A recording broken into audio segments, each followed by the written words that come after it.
as we know, she always brings some amazing messages. So please welcome Kat. I got one last copy of the prayer. So, oh, sorry. Well, Oh, it's okay. No, I can. This room needs one. Yep. Thank you. Jenny, there's might be an extra one. This one. Oh, okay. Jenny. It's a follow along. There we go. There we go. Okay.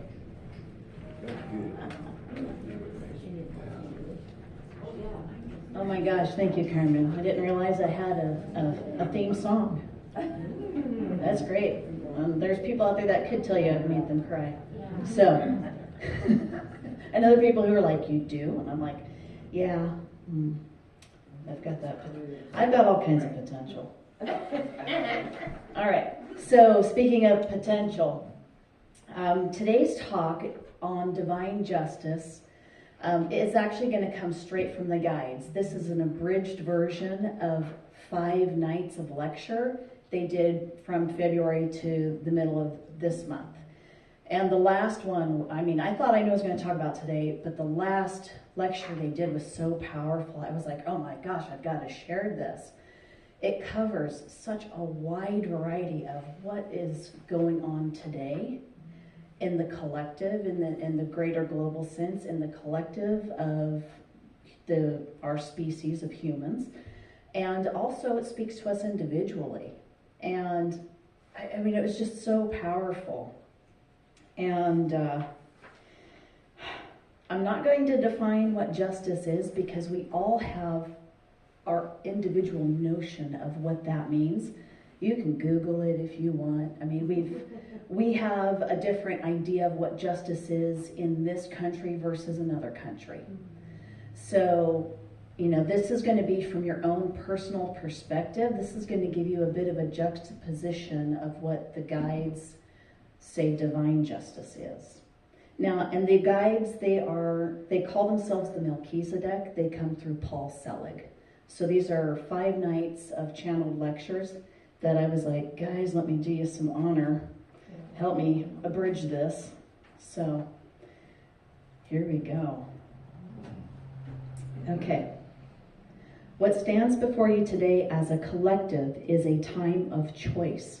How you attend to changes, how you claim your energy and a relationship to what you see will claim an outcome for you. If you defeat yourselves because of fear, because you fear what you see, you claim the energy of fear as a victor. If you see what you see with a level of neutrality, it will allow you to bypass fear. You can conform to a higher order. Now, a higher order does not mean what you want. The theme of these teachings, divine justice, plays out in different ways. You would imagine justice to be right victory or the oppressor being released in some ways from its hold over you. But in fact, what it is the relinquishing of an idea that right and wrong and good and evil are fighting, and moving to a level of agreement where what is simply God. Now, this is not a kind of neutrality that most of you aspire to. And by all means, if someone is in trouble, do what you can to help him or her. But your idea of right and wrong tends to be codified and seen through a lens of what you would aspire to and how things should be, when what indeed is occurring now is a new template. Now, the new template will come in different stages. And the first thing you will see will be the outcome of past choice in amplified ways. What you see before you today in operation is a mechanism of fear that is playing itself out as a tidal wave of vibration. But like any wave, it will recede. And when the wave recedes, what is left there is what must be standing. The idea of justice here is simple. What is true will indeed remain. What is not true will be carried away by the tide. But the dismantling of structure, never appealing to the small self, will often occur when a system is broken, or the idea of the system itself has been appropriated in a lower way. And I think everybody, irrespective of their belief systems, can see that in many different structures in our country today. Now, when you are being buffeted by a wind, or there is a change upon you that you would not agree to, do not expect or ask for. You indeed have a choice. You can rally against what you don't like, applaud what you do, as you so choose. But what matters most is the intent. And the aspect of self that lifts to the upper room is not operating in recrimination and comprehends justice in a very different way. Now you understand the law of karma as we teach it, as simple cause and effect. And any choice made in fear will claim that aspect as its ramification. When you are invited to claim in fear, to shun your neighbor, to harbor fear of this or that occurring, and then make choices based upon that, you intend to amplify what you are experiencing through your actions, and therefore you fortify the fear and you claim it as your habituation. Your habituation is your environment and the field that you hold. When you lift to the higher, we call it the upper room, your response to what you see can be engaged in a very different way. When you see what you perceive of as injustice, and if you feel called to act, you indeed will do so, but in a higher accord. You will not pick up the axe and hack away at the thing you don't like. You will reclaim it in the higher, and then you will move as the divine self claims you in your own knowing. To have a personal interest in an outcome is perfectly understandable. We don't deny you this. To have an investment in your own safety or the safety of your neighbors is understandable and a blessed thing. But to agree to be fearful without action in fear is to decide one thing: I have no recourse. But there is always recourse in the upper room.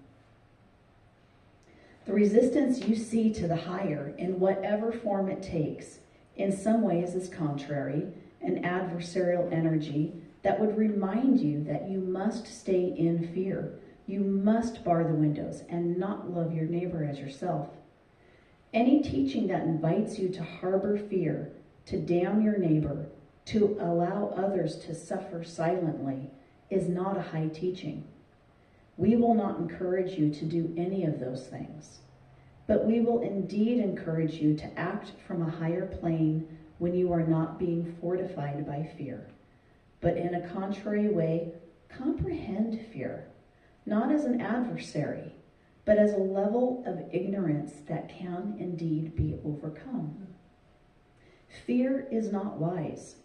It will never lift to wisdom, but you can reclaim fear at a level of essence, because you must understand once and for all that God is all things.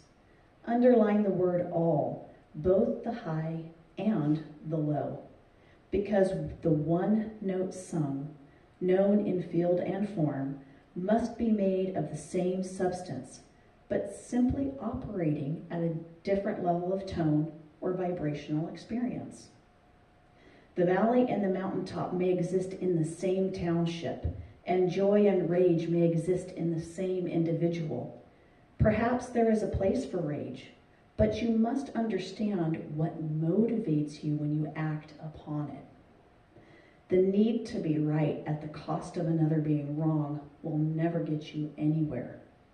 To be right is to exemplify the rightness of your thought through your actions and choices.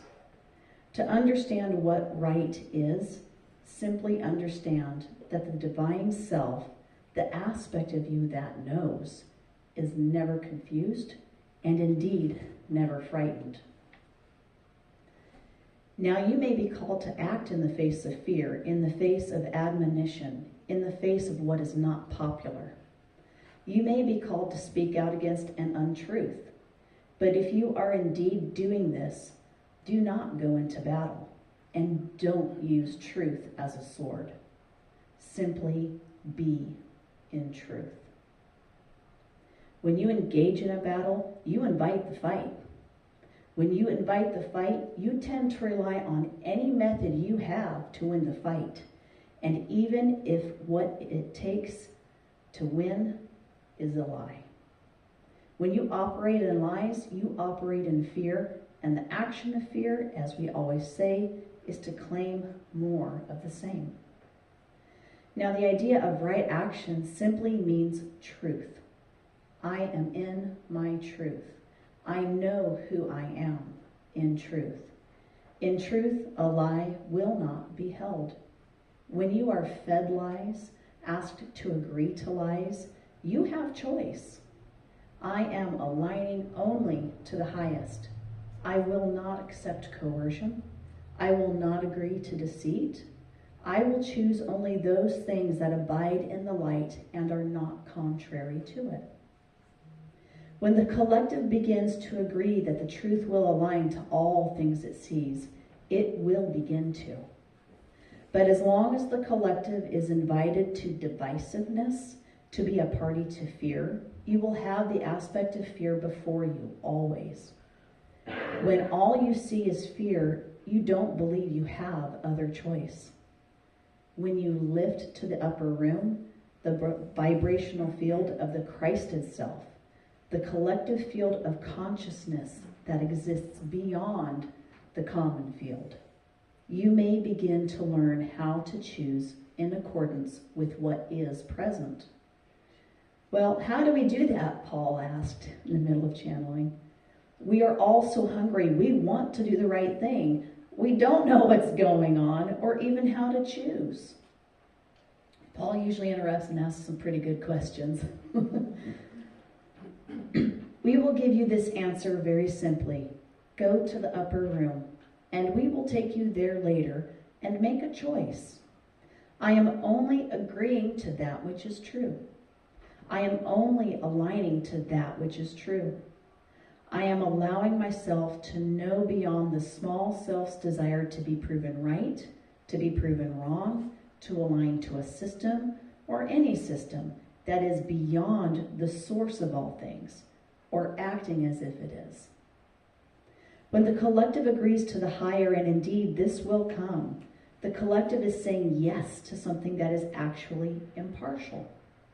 It is not about right and wrong. It is simply about truth. And what is true is always true. While you can convince yourself what it means to be the conqueror and the necessary act of that, you would be in deceit, because any war is a temporary cessation in an idea of peace that is not moored in truth.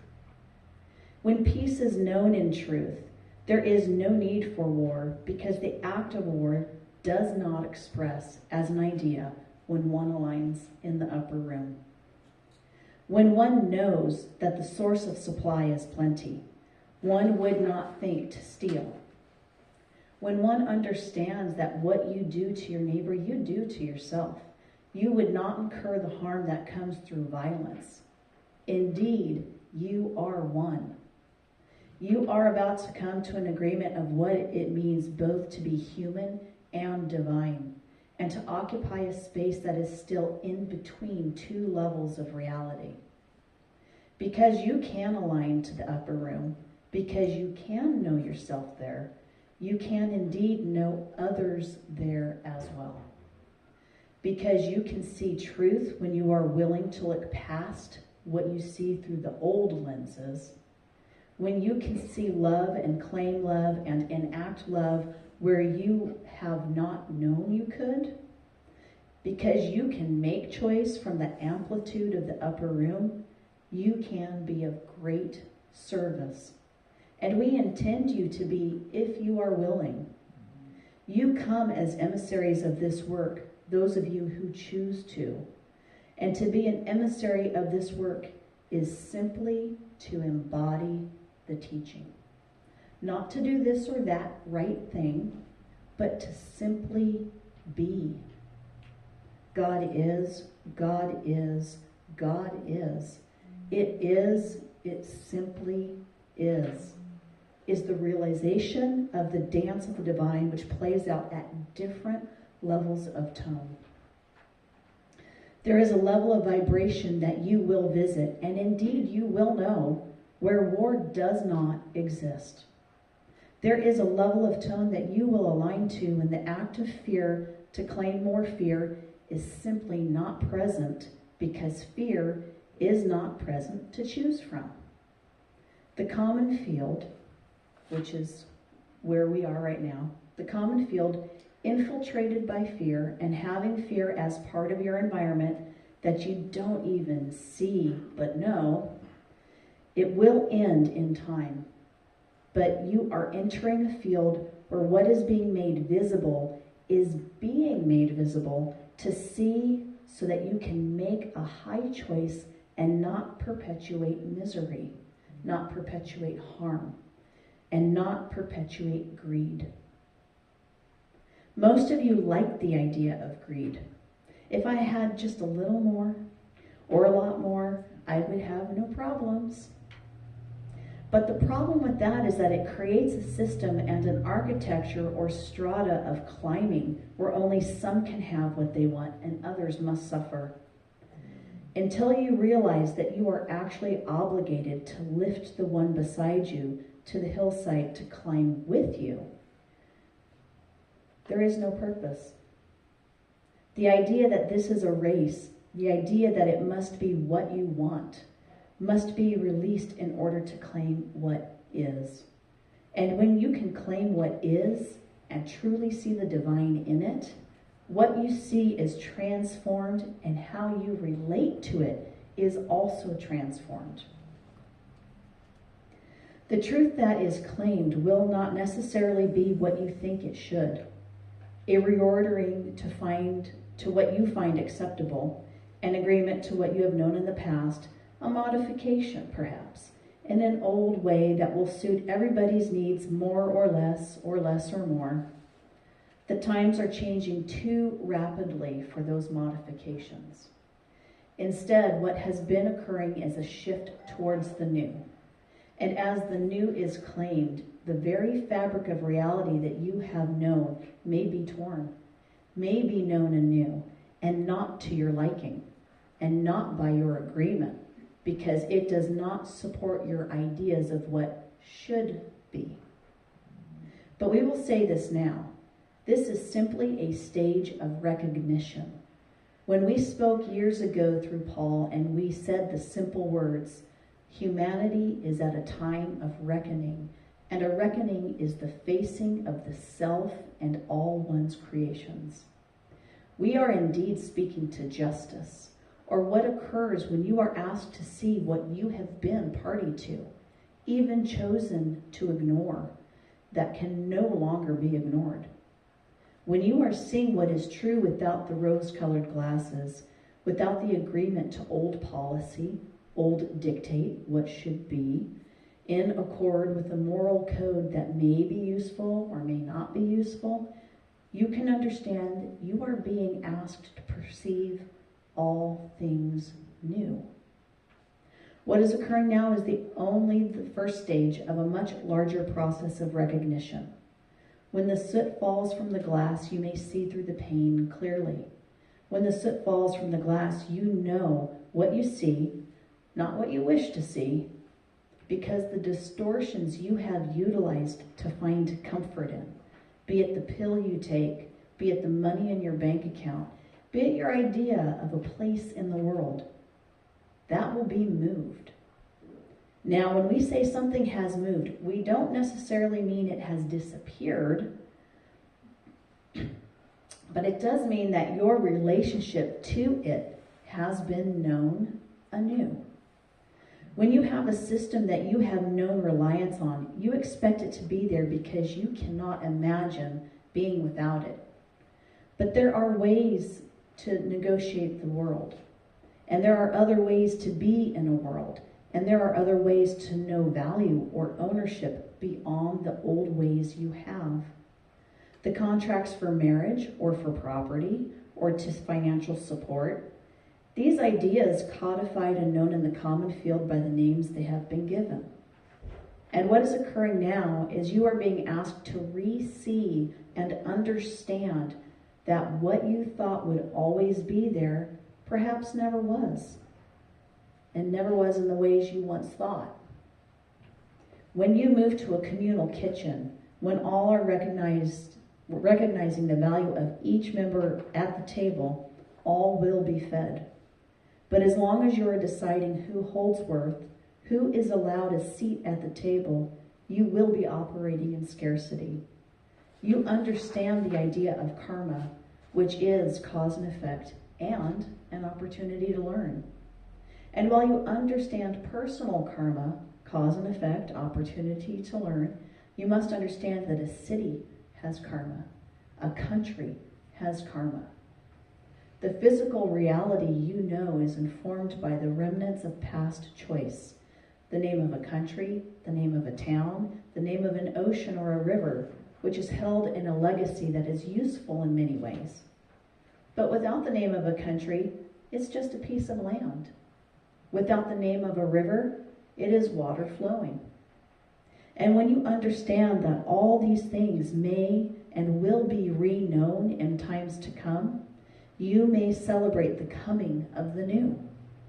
To not be attached to outcome as you have been, to not demand that things be as they were 2 weeks ago, will allow you to see the new and to participate in a recreation in a higher tonality, because you become the beam of light that alchemizes what was and lifts it to the higher. The reckoning is upon you, yes, but a reckoning is useful. It is the moment you look at your husband and you realize you cannot continue as you have been. It is the moment you look at your boss and you recognize that there is someone waiting to take your desk. Now, to be terrified in the face of change may be understandable, yes, but it is not a requirement. And I thought that was so powerful. Fear may invite you, but it's not a requirement to go into agreement with it. Instead, what we recommend is lifting in vibration to knowing, the knowing that you hold, and then act upon that knowing. Paul asks a question, we will answer it. But what about those who are frightened now, who are frightened for their jobs, who are frightened for what has been taken from them? We will say this instead. You have that choice, but you have not been commandeered by fear. You have jumped into its cart and are riding down the mountainside with it at a high velocity. If you go to the top of the mountain and the cart of fear comes, say, thank you, no, and then hold the light. Hold the beam of light you are and claim it for all that you see. What stands before you today in an awareness of truth is the level of change and the myriad opportunities that these changes may bring. The opportunities before you may now be seen as instructors, things to advance, things to retreat from, things to navigate, but from a higher perspective than perhaps you are used to. To meet the opportunities before you with a bias of outcome, it should be as I say, would be to contribute to the very thing you wish to move beyond. Now, every idea is claimed at a level of tone or vibration born in intent. When the intent is greed, when the intent is love, when the intent is avarice or compassion, the outcome of the thing will hold the bias or the seed or the tenor or tone that the attitude itself has, or what the intent has. The idea of democracy, again, another idea, has succeeded in some ways and failed in others. But in fact, it is a noble intent if it could be truly realized. But it cannot be truly realized if it is a war of bias and sides, choosing actions to suppress or defy or rule the other side, It will not continue. And we have to say, because it cannot sustain. Now, when the scaffolding you have built your country on seems to be collapsing, you must understand that you must reach for the higher. You cannot go low. You cannot sink down into the morass of what you see before you and see it as a tar pit that will contain you. You must see the opportunity. To see the opportunity means something very simple. What is the new idea? What seeks to be born? And how can I support the birth of the higher, the reclamation of the divine where it has been denied? The reclamation of the divine where it has been denied is simply the act of blessing. What divine justice is the reclamation of all things in the higher light. It is not detonating a bomb to get rid of what you don't want. It is not punishment, nor is it victory at the cost of another's loss. It is the lifting of all, and by all we mean each human being and each thing created. To understand that the change undergoing the physical reality you see is generally unpleasant and challenging, will support you in some ways, but also to understand that it need not be, moves you beyond the systems you are presently witnessing, and supports you in the realization that what is to come may not be what you expect, predict, or fear. It may be something quite other. What is about to happen, and we say about intentionally, is that humanity is going to decide that the old way will not work, cannot work, and cannot be suffused with a new intention. There are times when the book on the shelf needs to be taken from the shelf and then put aside so a new one may be written. Now, when a new book is written, the ending is unclear, but the collaboration on the new book is actually being done by the species itself. Now, there is no fire, but there is indeed a kind of urgency now that many of you are appropriating. You fear disaster. You fear a kind of change that you cannot abide in. We will tell you that will not be so. Something other will occur. And what the other is, we will tell you later. These guys are not about giving out spoilers. They are about teasing, though. So, they'll tell us when we need to know. For this moment, we wish you to know that the legacy of past choice is where you stand. It is the foothold where you stand now. And what is beyond it is not what you have known, or could even know, because the book has been lost. The old rule book that you've used, this is what it means to be true, this is what it means to be holy, this is what it means to be wealthy, or to have one's way, that is actually being released. And the ink upon the pages is running black, and you cannot decipher what you thought was so important because you can no longer find it. Now you fear transition, and there is some certainty at this moment that you are not liking what you see. And we will tell you that this is also important. Because change is occurring does not mean you have to agree to how it is and what it seems, and how you should appreciate it, or reject it, or foil it, or transcend it. All of the escape routes we've just mentioned are ways of honoring that there is change, but seeking to manipulate outcome. You will not manipulate this because you cannot see what's coming. And indeed, how it comes will not be what you expect, or even what you fear or would rejoice in. Now the whole is what is being altered, and the vibration that the whole holds is actually releasing what is no longer required. So the collective field is having a great big yawn and expelling what it no longer requires. And much of what occurs in these times is the confusion that comes when something that is being rejected is given paramount focus. Imagine you have a child that has grown sick. She is vomiting. You see the vomit, you hate the stench. But unless she clears the vomit, she will not heal. The poison that is releasing from the body is holding what it needs to be expelled. And the prominence you give that, the focus you give that, assumes in some ways that it might always be there. What you see today through the environment you operate through will not always be there, and we assure you of this. And the players upon the stage right now that you perceive as this or that will not always be there. They will not always be here. Nothing is certain right now, but those things are true.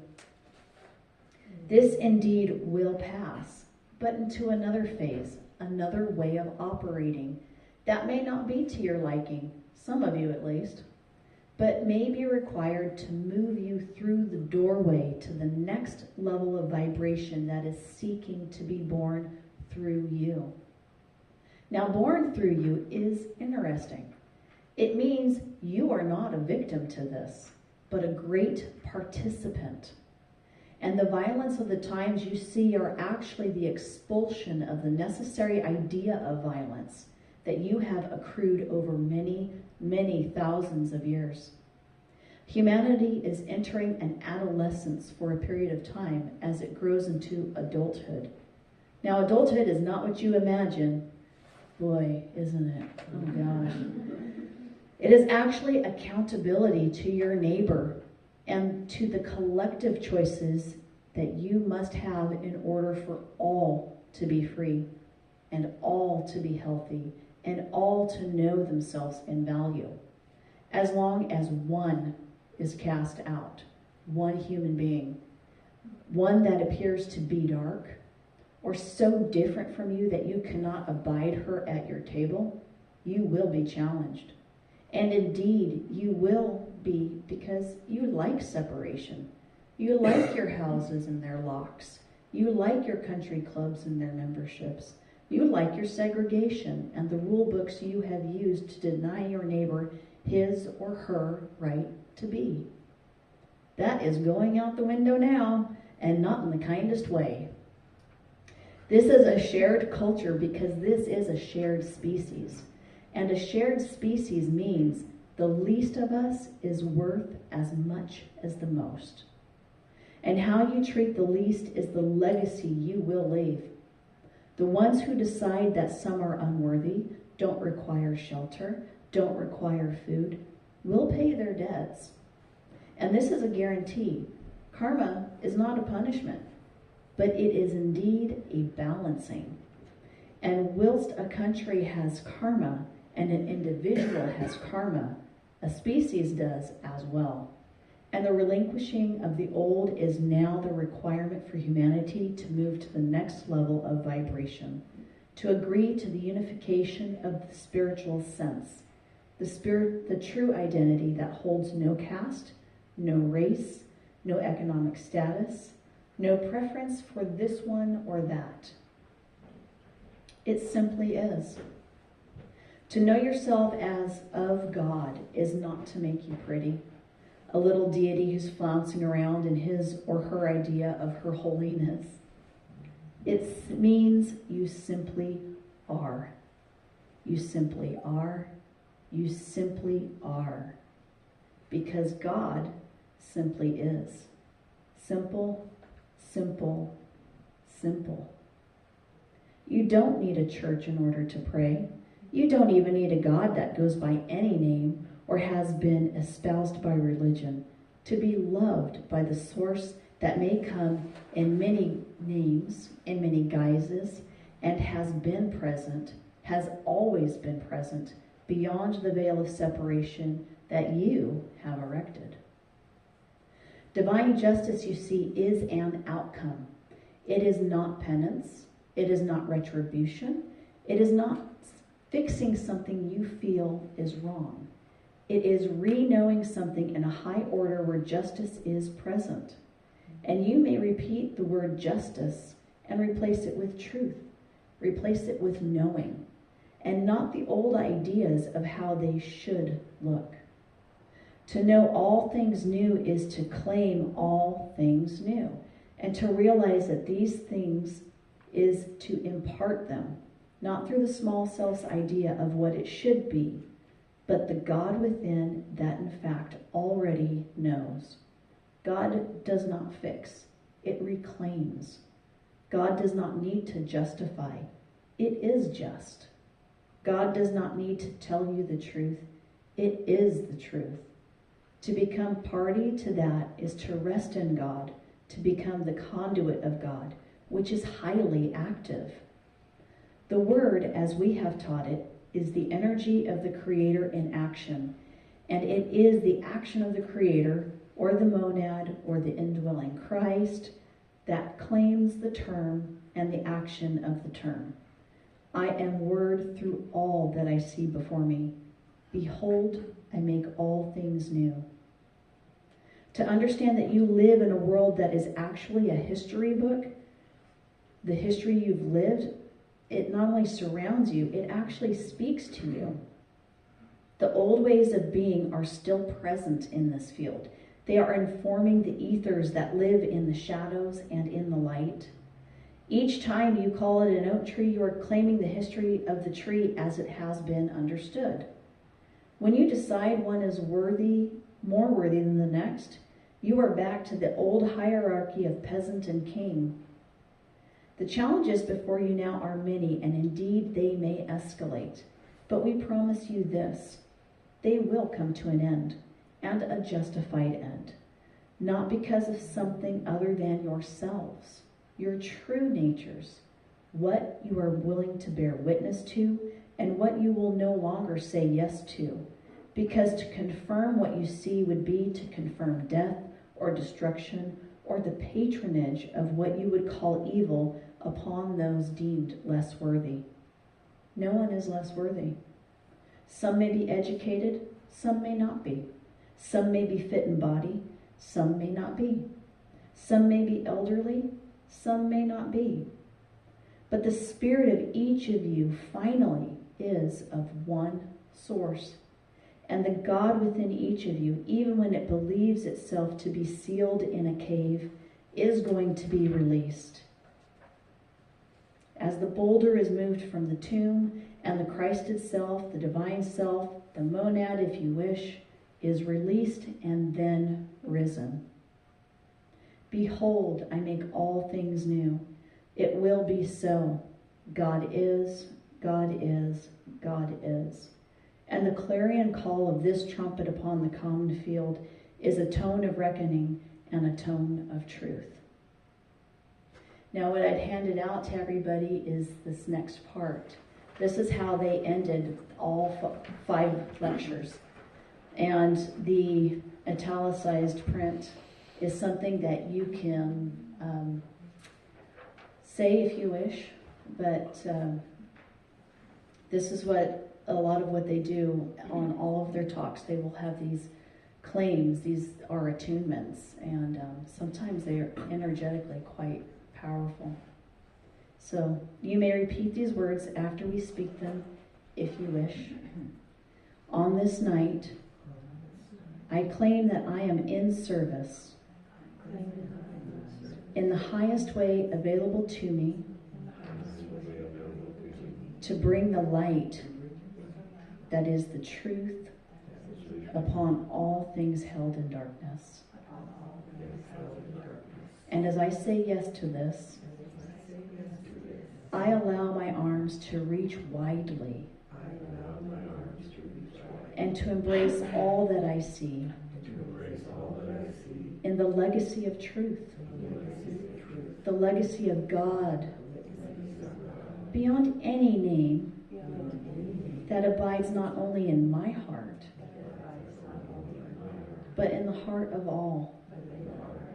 And as I say these words, I allow myself to be called forward, to be handed the key to my opportunity,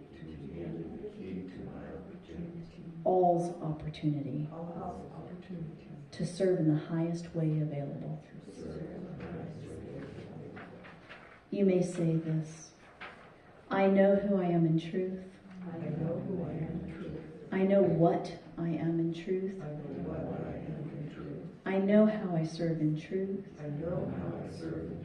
I am free, I am free, I am free. I am in the upper room. I have come, I have come, I have come. Behold, I make all things new. It will be so. God is, God is, God is. It is, it is, it is. It simply is. I am word through this intention. Word, I am word.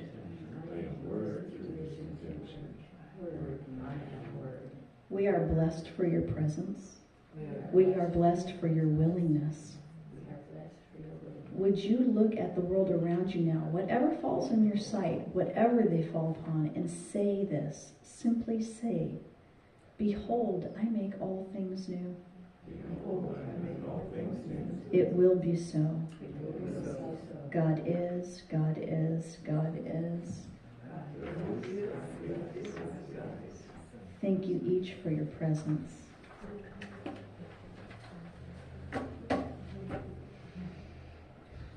Questions? I mean, Wow. that's 5 nights condensed. So that's about 150 minutes condensed down. So This is a channeling from... this is a channeling from the Melchizedek through Paul Selig. And you can subscribe to this is the Wednesday, this is what I subscribe to. They'll do like 5 Wednesdays in a row, and then they'll skip a Wednesday, and then they'll do a new series of 5. They also have 5 days intensives that you can purchase at any time that allow, it's 5 days in a row. And there's one coming up. They have 12 books out, 12 books that are published. The 13th one, which is called Divine Union, is going to be released this fall. So, and there's a lot of free content on YouTube